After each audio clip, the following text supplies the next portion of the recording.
সবাইকে good morning.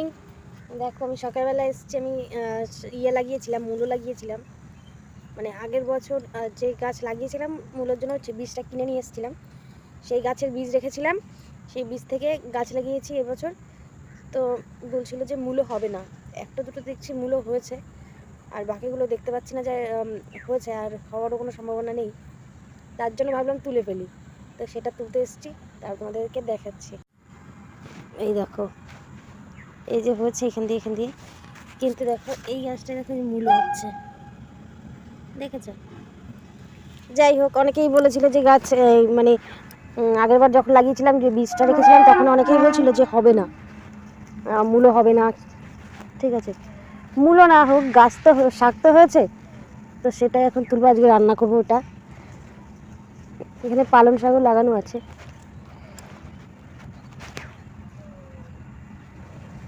এই কটা শাক তুলেছি, আর নেই, যেগুলো আছে সেগুলো মূলও আছে, ওর জন্য আর তুললাম না।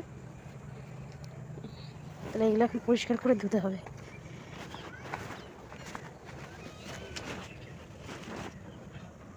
অনেকগুলোই হয়েছে।